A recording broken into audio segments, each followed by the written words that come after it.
Revenge with Karen. I knew it was going to be one of those mornings when I opened my inbox and saw the words vacation request denied in Comic Sans, no less, and they couldn't even bother spelling my name right. Janine, 2 N's. Like I'm some Disney Channel extra, not the only damn reason this whole corrupt coffin of a company hadn't already been audited into dust. That request? I'd put it in 6 months ago, approved verbally. Twice.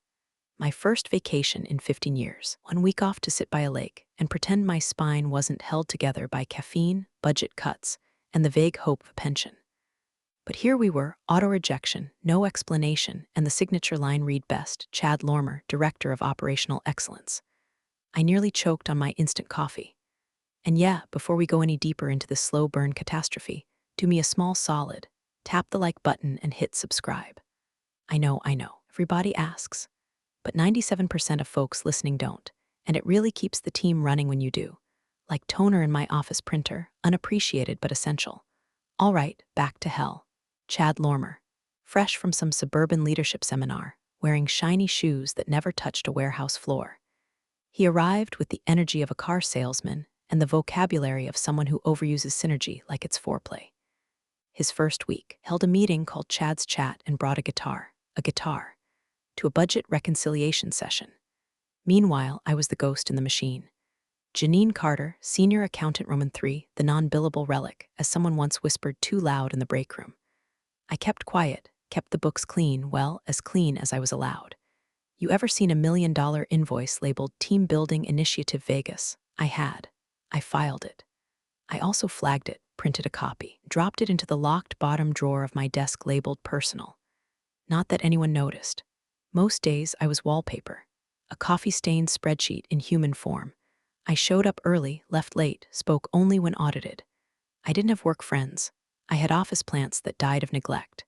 Hell, even the birthday card they passed around every month came to me unsigned, sealed shut with a post-it that said PLS ad name. Then came Friday, grimy January morning. Ice on the windshield, printer jammed again, and the fluorescent lights above my cube flickering like they were trying to tap out Morse code for run. Chad struts in wearing a blazer 2 sizes too tight, probably hoping we'd notice his CrossFit arms. All hands in conference room C and 5. He shouts like we're storming a beach, not reconciling petty cash. There, he stands under a PowerPoint titled Restructuring for Resilience, grinning like he just invented downsizing. 20 minutes in, there's a new org chart. Smaller, shinier. My name is nowhere, no panic, no public meltdown. I just sit still, hands folded, while my stomach drops into my knees. Afterward, Chad calls me into his office, door shuts. You're not on the new chart, Janine. Your vacation is denied, he says, not even looking up from his screen. Also, we're eliminating your role. Effective immediately. I wait for the part where he thanks me for my 15 years, for keeping the IRS off their backs, for covering for his predecessor who billed the Department of Energy for a home sauna install. But no. Chad's scrolling LinkedIn like he's already replaced me with a college intern named Kelsey who does TikToks about Excel hacks. I nod, don't argue, don't blink. Just gather my purse, my lunch bag, and most importantly, the key to that bottom drawer. Inside, one USB drive, labeled Church Donations 2019. Cute, right? I drop it into my tote, walk out of the building, and send a single text. It's time. I didn't cry. Not when the words came out of his smirking face, not when the door clicked behind me, not when the HR rep handed me a manila envelope like she was passing a parking ticket. I didn't even flinch when he said it. Your vacation is denied, and you're fired. Effective immediately. All I did was nod, like someone accepting a coffee refill they didn't ask for. Outside his office, I walked back to my cubicle with the same expression I used when someone nuked fish in the break room microwave. Just another Tuesday at Lambert Systems, where dignity came with a price tag, and I was apparently on clearance. The floor was eerily silent. No one met my eye. People stared at their monitors like if they blinked, they'd be next. Same people who once relied on me to fix their budgets, fudge their meal reimbursements, and backdate their little oopsies to keep the books squeaky. Suddenly, I was radioactive. I took my time. 15 years of my life reduced to a cardboard box and the bitter aftertaste of lemon-scented toner. I unplugged my keyboard, stacked 3 half-dead succulents, and finally, calmly, unlocked the bottom drawer. The file folders had fake names. Pet project, golf tourney receipts, vendor reconciliation FY17, All code, all cover, all collected quietly, year after year, like ants building a nest under floorboards.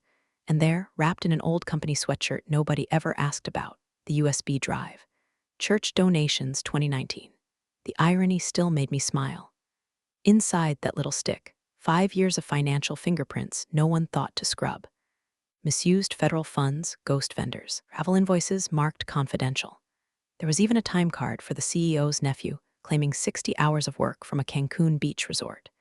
My favorite was a scanned receipt for a steakhouse dinner labeled Team Sing Cup with a $240 bottle of wine. For 2 people. I tucked it into my purse like I was pocketing gum. Chad didn't escort me out. He didn't need to. He probably thought he'd just deleted a spreadsheet with legs, someone who'd vanish like she'd never mattered.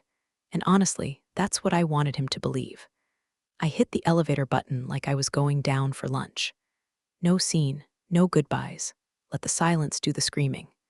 By the time the doors slid shut, I felt it, like a pressure valve hissing open inside my chest. All the years I bit my tongue, buried red flags, watched bonuses get funneled to people who couldn't balance their own checkbooks.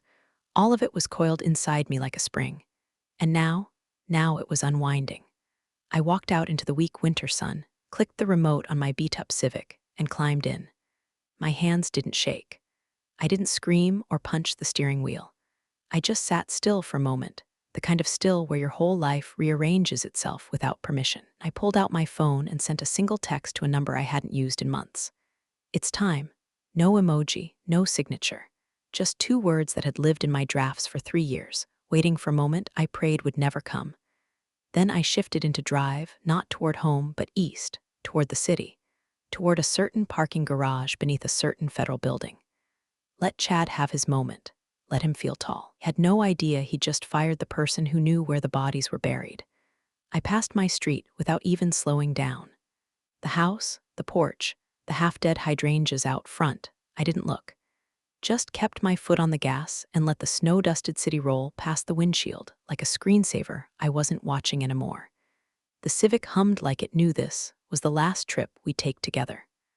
One final commute, not to a cubicle or a timesheet or a surprise meeting in conference room C, but to the building I'd been circling mentally for 5 years. The one I never thought I'd actually enter. Federal Office Complex Building 6, downtown, gray as regret. The guard at the gate had a jaw like a vise and mirrored shades that didn't flinch when I pulled up. Identification. I handed him my license and said, as calmly as if I were ordering coffee, Janine Carter, I believe I'm federal witness material. He stared for a second too long. I could see him trying to figure me out, middle-aged woman in a sensible coat, grocery store mascara smudged from stress, a stained thermos in the cup holder. I didn't look like the kind of person who rattled cages. That was the point. He tapped something into his tablet. A green light blinked on, park in level 2. They'll meet you inside, and that was that. No drama, no raised eyebrows, just quiet authorization. I pulled into the garage, parked neatly between 2 government-issue Suburbans, and killed the engine. For a moment, I just sat there, palms on the wheel, staring at my own reflection in the rearview mirror. Was this really happening? Then I reached into my purse and ran my fingers over the USB. It was warm from my body heat, like it had a pulse. Inside the building, a woman in a dark blazer met me without asking my name. This way, Miss Carter. The hallways weren't what I expected. Less law and order, more office park, neutral paint, low ceilings, that weird government-clean smell of lemon and printer ink. But the mood was different. Alert, like the air knew something was about to crack open. I was led into a small room with no windows and a table that looked like it was built for chess matches and whispered confessions. 2 agents were already seated, one bald with the posture of a Marine, the other young, sharp-eyed, barely hiding his curiosity. They introduced themselves as Special Agent Vance and Agent Ramirez. "Tell us why you're here, Miss Carter," Vance said, lacing his fingers. I placed the USB on the table like it was a grenade. "I've been logging internal financial anomalies at Lambert Systems since 2018, I said. "I believe what I have qualifies as material evidence in a violation of multiple federal statutes, including misuse of government contracts, fraudulent audits, and money laundering." Ramirez raised his brows, but Vance didn't move. He just nodded once. "Continue," and for the next 3 hours I did. I told them about the bonuses disguised as vendor payments, The shell nonprofits used to reallocate federal grant money, the ghost employees. The campaign donations routed through employee appreciation funds. I listed account numbers, invoice codes, the dates falsified signatures were uploaded. Didn't interrupt, didn't laugh. Didn't tell me it sounded far-fetched, because it didn't. It wasn't. By the end, Vance leaned forward, resting his elbows on the table. "You realize what you're doing, Miss Carter. Once this moves forward, there's no stepping back." I nodded. "I've been stepping back for 15 years. I'm done." There was silence for a beat. Then he opened a file folder with my name already printed on the tab. They had been waiting. Not for someone, for me. He slid a form across the table and uncapped a pen. "Sign here. Witness ID #74A. You're going to help us bury them." And just like that, I wasn't invisible anymore. For the first time in years, I exhaled all the way to the bottom of my lungs. A breath I didn't know I'd been holding since the first time I saw a memo marked confidential use, redacted for audit. I didn't smile. Not yet. But I felt it, the quiet relief of finally stepping out of the shadows. Chad Lormer thought he erased me before lunch. He didn't know I'd already written the eulogy. I didn't start out planning to bring down an entire company. At first, it was just a folder. A single manila folder tucked between budget printouts in my bottom drawer, labeled training materials in ballpoint pen. Inside, I slipped one suspicious invoice, $18,000 office decor expense from a vendor I'd never heard of, filed under R&D, with a billing address that traced back to a dry cleaner in Des Moines. That was 2018. I wasn't even angry back then. Just tired. Tired of pretending not to see. Tired of pretending the math added up. But once you see it, really see it, you can't unsee it. Like staring into mold in your walls and realizing it's been breathing with you for years. I started collecting. A backup email here. A blurry cell phone picture of a whiteboard with Q3 gift flow written in dry erase marker. A copied time card for an employee who'd been on leave since 2016, but somehow logged 42 hours during Christmas week last year. Flashback, me in the break room, microwaving oatmeal at 6:40 a.m. Alone, forwarding an internal memo about alternate billing designations for political advocacy initiatives to my encrypted Proton mail. No one noticed. No one ever noticed. Flashback, Chad's predecessor, Greg Alcott, drunkenly ranting at the holiday party about how we buy loyalty in DC like vending machine gum. I smiled, handed him a cocktail napkin, and the next morning quietly exported all of Greg's Q4 expenditures.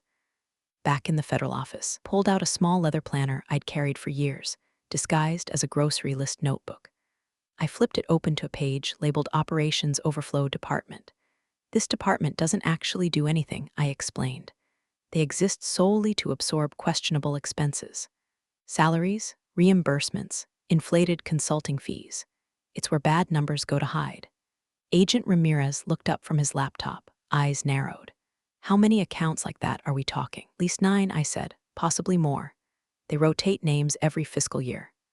I handed them a printed table I'd kept hidden in the lining of my purse, a matrix of account numbers, fund names, and payment recipients. "And this one," I said, pointing to the column with a half-dozen flagged transfers, "shows up too often to be coincidence." The name repeated across shell companies, campaign donations, and even 2 real estate deals tied to a fake nonprofit. Lyle Brenner. I let the name sit in the room like a bad smell. "Who's he?" Ramirez asked. "Technically, a vendor. Realistically, a bag man. I think he's how they launder the money. He bills under different LLCs every few months." I tracked at least 4, Midwest Logistics, Brenner Solutions, LB Strategies, and one charmingly called Consulting Unlimited. All trace back to the same P.O. box and a Chase account opened in Cincinnati. Agent Vance jotted the name down like he already knew it. "You've mapped this out before," he said. I nodded, for myself. I thought maybe one day if someone asked. But no one ever did until now. They started printing things. They brought in a third agent to set up a war room, boards, strings, maps. Just like the movies, except quieter, more coffee, more swearing. I watched my chaos become their blueprint. And I felt something I hadn't in years, useful, not tolerated, not ignored, not the invisible lady in HR thought was IT. Useful. Every lie I filed away, every smirk I endured while executives rebranded fraud as creative accounting, every sleepless night I spent second-guessing my sanity, it all led to this. "I don't have every answer," I told them. "But I know where the bones are buried, and I know whose shovel they used." We worked through lunch. then dinner. They didn't ask if I needed to go home. I didn't offer, because home, that place belonged to Janine Carter, senior accountant Roman 3, employee ID hash 337,029. She was dead. In her place stood witness hash 74A, and she'd finally found her voice. It started like a soft tremor under their feet. Nothing dramatic at first, just a politely worded email from an unfamiliar.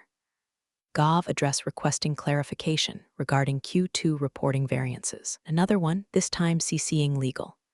Then a request for archived invoices dating back 5 fiscal years.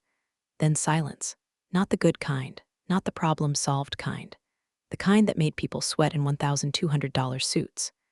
By week 3, I heard through the grapevine, via a friend of a friend still chained to their Outlook, that Lambert's general counsel had started showing up to work before sunrise. One VP took a sudden leave of absence. 2 others resigned to pursue exciting new opportunities, as the press release put it. Internal audits were announced, then quietly canceled. IT upgraded everyone's machines without asking, which really meant they were yanking hard drives and imaging everything. They were circling the wagons, and I was 3 cities away, scanning barcodes in a dusty warehouse for a temp agency that thought I couldn't type.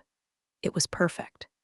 The irony wasn't lost on me. 15 years building spreadsheets so clean they squeaked, and now I was pretending I couldn't remember where the semicolon key was. I kept my head down, dyed my hair darker, wore oversized glasses I didn't need. I went to work. I went home. I read the same 4 lines in the same mystery novel every night before falling asleep with it on my chest. Every so often, I'd check my secure Dropbox. The feds were busy. I could tell by the file names. Brenner Wire Transfers Q3, DOJ Asset Mapping, LLC tie-ins confirmed. One file made my blood turn carbonated. Brenner Solutions beneficiary, Thomas Lormer, Chad's brother-in-law, not some distant contact, not a friend of a friend, blood. His wife's sister's husband, listed as the majority shareholder in a shell corp that billed Lambert Systems $870,000 over 2 years for strategic alignment consulting. Consulting that consisted of PowerPoints full of recycled LinkedIn graphics and a quarterly dinner at a steakhouse with no receipts. It wasn't just fraud. It was family business. I stared at the name for a long time, my thumb hovering over my burner phone. I didn't call anyone, not yet. I knew what was coming. Knew it was only a matter of time before someone started reverse engineering the leak. And if they followed the trail far enough, they'd find it led right back to a woman who hadn't even packed up her office stapler. One Tuesday afternoon, after clocking out early due to inventory system issues, translation, the place was falling apart. I came home to a message blinking on my encrypted app. Need to meet. Testimony prep. I didn't respond right away. Just stared at it like it might change if I blinked long enough. I wasn't scared. Not exactly. It was more like a coiled tension in my gut, the feeling you get right before a car crash you can't avoid, but somehow don't mind. I met Agent Vance at a nondescript office park 30 miles outside the city, the kind of place you'd expect to find a tax consultant or a cheap chiropractor. Inside, rented suite with taped-down carpet and a single-space heater buzzing like a bug zapper. He handed me a binder. Thick, tabbed, my name on the front. You ready for this? He asked. I opened it. First page, Exhibit 14C. A payment authorization signed by Chad, approved for consultant evaluation, issued to Lormer Holdings. Depends, I said. Will I get to see his face? Vance smirked, then nodded. They'll know it's you soon, if they don't already. Closed the binder. Good. I wasn't looking for fame. I wasn't looking for revenge either, not really. I just wanted the truth to hurt the people who'd used lies to climb ladders they didn't build. Chad wanted to clean house. He just didn't know I was the one with the mop, and a flood already in motion. It hit the headlines like a dropped anvil. Federal investigation launched into Lambert Systems over alleged financial misconduct. CNN picked it up. Then Reuters. Then the local stations went feral, drone shots over the Lambert campus, blurry footage of employees dodging microphones, and some poor intern caught mid-sprint with a stack of manila folders spilling like confetti. I watched it from my twin-sized mattress in a rented room above a retired librarian's garage. Microwave dinner in my lap, remote in hand, volume turned low. I didn't smile, but I did exhale, slow, steady, like releasing 15 years of corporate rot from my lungs. Within hours, Lambert's stock took a nosedive. Not a crash, not yet, Just a sharp, sudden skid that made the boardroom wet their tailored slacks. Trading volume tripled. Investor calls were rescheduled. Executives got real cozy with their legal teams. By the end of the week, 3 C-levels were temporarily relieved of duty pending internal review. Translation: suspended and already looking for extradition-safe vacation homes. Chad, naturally, went full peacock. PR tour, LinkedIn statement, some nonsense about integrity being our North Star. He even staged a photo in front of a children's hospital while donating iPads, smiling like he hadn't signed off on fake consulting invoices 3 weeks prior. The next day, someone leaked those invoices. Every one of them. Redacted, sure, but not enough. Not for long. One made it to a journalist I suspected was friendly with someone inside the DOJ. The memo was titled, Alternate Billing Guidance, Non-Standard Political Outreach. The version that hit the press had entire paragraphs blacked out. The version sitting on my encrypted drive, clean as glass. It detailed exactly how Lambert shuffled earmarked education grant funds through a dummy nonprofit, repackaged it as a community engagement partnership, funneled it into campaign donations under the table. Guess who initialed the bottom? Chad Lormer, in blue ink, twice. And guess who had the original file, timestamped, geotagged, and copied 6 different ways? I did. My contact at the agency sent me a terse message the following morning. They're circling. You'll be called. This won't stay quiet. I read it on a cracked burner phone while sipping day-old coffee at a gas station cafe. No one looked at me twice. World was burning back at Lambert, and I was a ghost in a hoodie, watching from the fringe. The vindication, it was sharp. Not joyful, not giddy, just surgical. Like removing a splinter you've lived with so long you forgot the pain until it's gone. The part of me that used to make passive-aggressive spreadsheet comments or silently scream through budget meetings, she was gone now. In her place was someone colder, calmer, measured. I didn't want revenge. I wanted clarity. Wanted them to feel the ice in their veins when they realized the walls weren't just closing in, they were already shut. Chad tried to deny, deflect, delay. But the leaks didn't stop. Each one was a breadcrumb trail laced with arsenic. Signed receipts, internal memos, voicemails accidentally forwarded to the wrong inboxes. The press had a feast. And somewhere between the 3rd op-ed and the 7th anonymous quote from a former accounting executive, story stopped being a headline. It became a reckoning. They didn't know my name yet, but they would. The envelope came on a Tuesday. Thick, cream-colored, official. No fanfare, no warning. Just subpoena to testify United States District Court staring up at me from the mailbox like a long-forgotten debt come due. I opened it with steady hands. I knew it was coming. The feds had warned me. Still, seeing it in black ink made something settle in my bones, like concrete hardening around old scars. Court date, time, location. My full name in bold, witness for the prosecution. I hung the blazer I'd borrowed from my temp agency's receptionist on the back of my chair that night. It was a size too big and smelled faintly of baby powder and peppermint gum, but it would do. I'd worn worse to board meetings with people who had 10 times less integrity and 20 times the salary. That morning, I walked through the courthouse doors with the stillness of someone who'd already lived through worse. Worse than perjury threats. Worse than subpoena drills. Worse than watching executives swap accountability like it was hot potato. Courtroom 9B was cold, fluorescent, and quiet in a way that made your breath feel intrusive. He was already there, Chad, wearing a $4,000 suit that couldn't hide the fact he looked like he hadn't slept in weeks. Puffy eyes, blotchy skin, nervous fingers that couldn't stop adjusting his tie like it might hang him if he didn't get it just right. He turned and saw me. And for the first time in the 2 years since he fired me, he actually saw me. Not the woman whose name he misspelled on a termination form. Not the background character from his little efficiency purge. He saw the storm that had been quietly cataloging his rot, year after year, in spreadsheets he never bothered to audit. Prosecution began. My name was called. I walked to the stand with my binder tucked tight to my chest and the click of borrowed heels echoing like a countdown. State your name for the record. Janine Carter. Occupation? Former senior accountant, Lambert Systems Incorporated. Why are you here today, Miss Carter? I opened the binder. Because I was the only person in that building who bothered to read the footnotes. What followed wasn't dramatic. No yelling, no tearful breakdowns. Just numbers, dates, documents, pages marked draft that had somehow become final, vendor payments with routing numbers that tied directly back to Chad's brother-in-law's shell corp, and then, finally, motive. I detailed the clerical error from 2020 that wiped out my entire 401k match for the year. How HR claimed it was a systems glitch. How 3 others had the same issue, all of us nearing our pension thresholds. None of us ever got it back.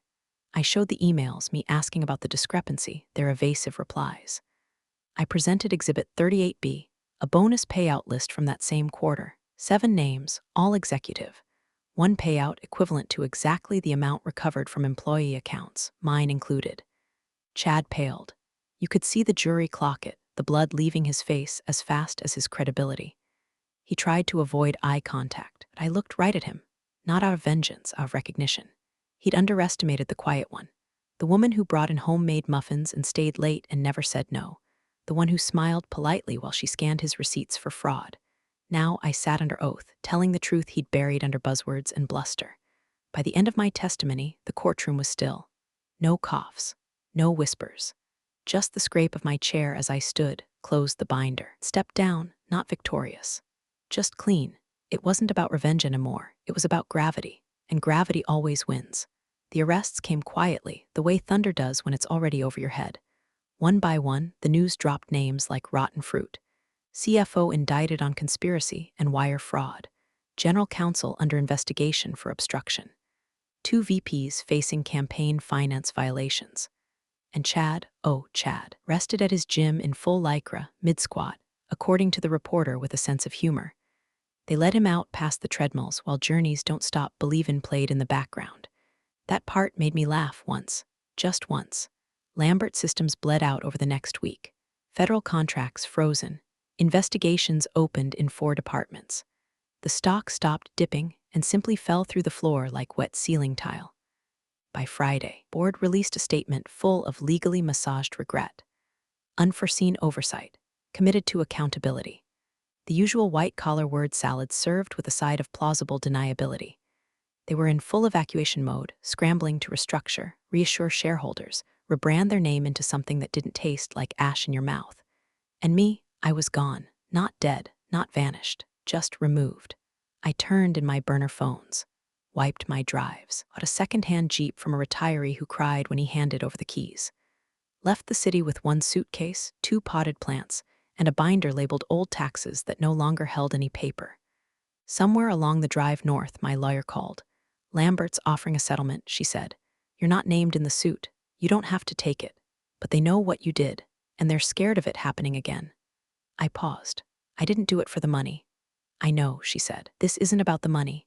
It's hush insurance. They want closure. How much? She told me. I nodded. Put it in the fund. The one for women who whistleblow and lose their pensions. She was quiet a moment, then said, that's poetic. No, I said, that's math. A week later, the Department of Justice issued their public statement.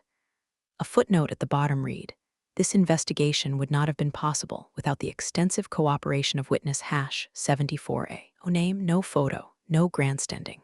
Just an echo of the woman I used to be. I rented a small cabin in Vermont where the mail is still hand-delivered and the roads don't care if you drive slow. The only new thing I owned was a tiny tin mailbox. On it, a sticker with a new name I'd chosen. One no one could misspell. The days were quiet.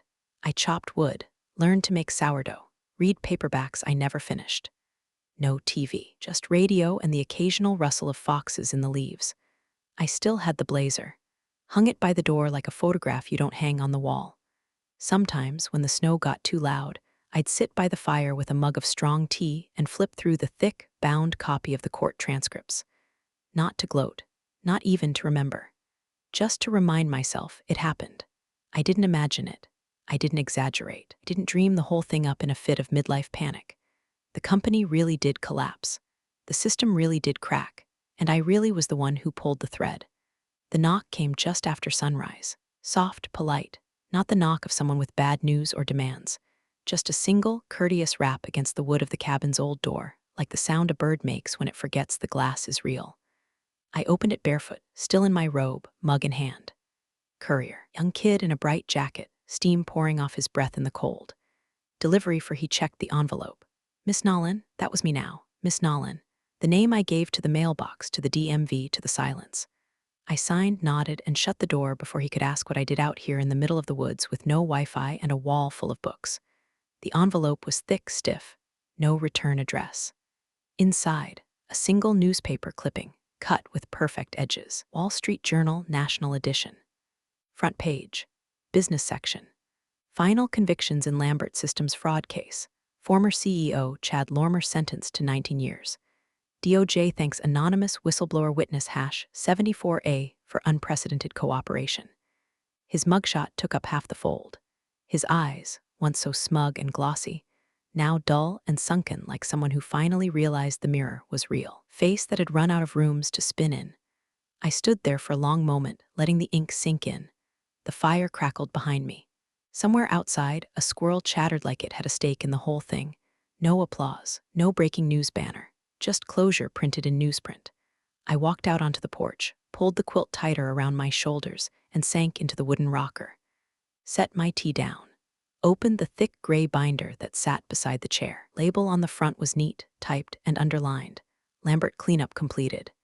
Inside were the printouts, the testimony, the charts, the letters from the DOJ, a few clippings, no photos, just facts. I flipped to the last page and let the wind turn it. Chad thought firing me would buy him control. He thought stripping me of my vacation, my title, my pension, hell, even my name, leave me limping into obscurity with nothing but resentment and a half-used 401k. But what he actually did, he gave me a purpose. He put the final nail in a coffin I'd been quietly building for 5 years. I took a sip of tea, breathed in the crisp morning air, and smiled without showing teeth. He thought denying my vacation would cost me a week in Aruba. Instead, it cost him everything. You're the real stars of the corporate jungle. Thanks for watching. Hit subscribe, or I'll flick the switch on your old cubicle memories.